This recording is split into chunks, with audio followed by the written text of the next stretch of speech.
Welcome to Slew a Spirit. In today's story, an angel looked into hell and saw his own reflection. We enter a world where light and darkness are no longer separate. A world where even an angel can question what truly makes someone pure. It began in silence, a kind of silence that even heaven could not explain. For centuries, Seraphiel had guarded the gates of dawn, the bridge between the mortal world and eternity.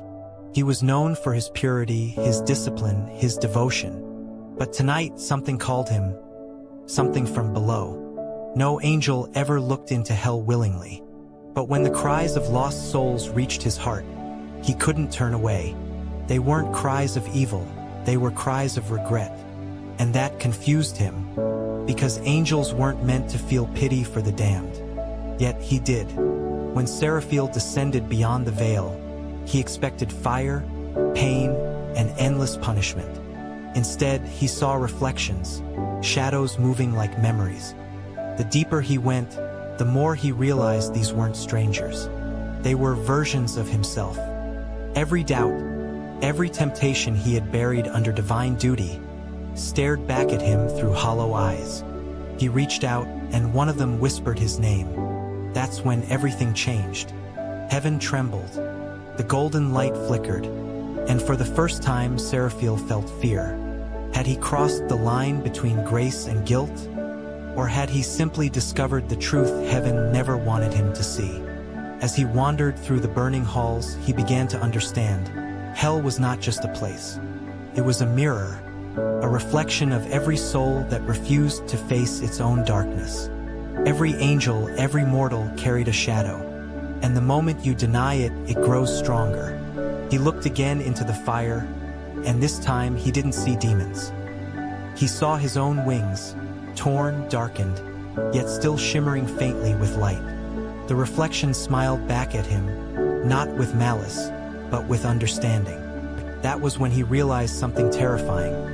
The real war between heaven and hell wasn't fought with swords. It was fought within the heart. And as the walls began to crumble, a voice echoed through the flames.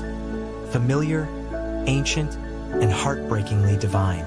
Seraphiel, it said, what you see is not your end. It's your beginning. He turned, but the light behind him was fading fast. The gates were closing, and somewhere deep inside the flames, his reflection whispered again. This time louder, closer, almost alive. Welcome home. Seraphiel stood in the shifting glow of the burning halls, his mind caught between two worlds, the one he served and the one he feared. The air around him was heavy, not with heat, but with memory. Every shadow that moved across the walls carried a voice, a whisper from a past he didn't want to remember. Somewhere deep within, he began to wonder if this journey was ever meant to save anyone, or to test him. As he walked deeper into the abyss, the cries changed. They weren't of suffering anymore, they were of pleading. Faces emerged from the mist, familiar yet distant.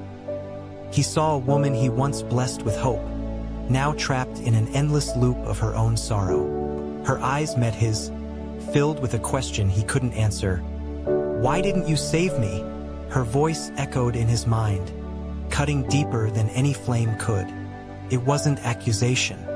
It was disappointment. He turned away, but the question lingered. What if the reflection he saw wasn't a punishment, but a truth?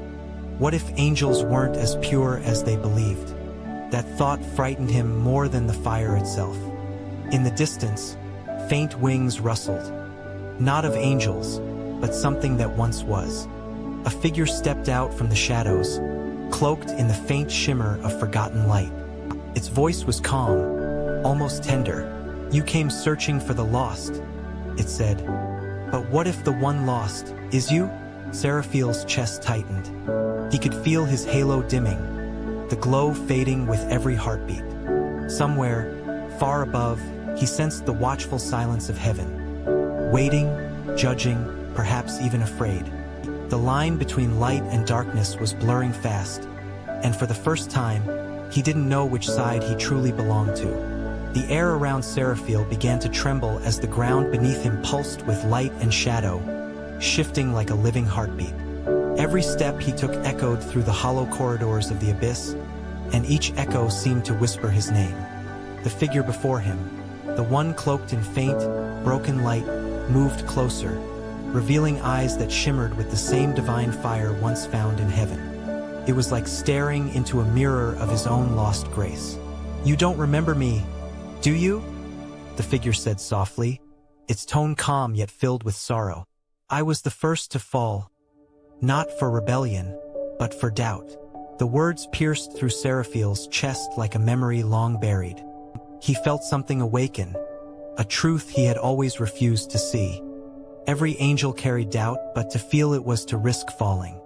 And now, standing before this reflection of himself, Seraphiel couldn't tell if he had already fallen.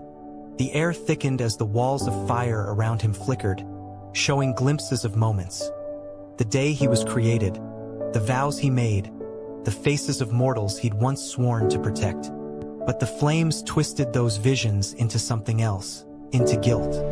He saw every moment he hesitated, every prayer he ignored, every tear he never wiped away. The shadows whispered, "You call yourself light, but light can blind too."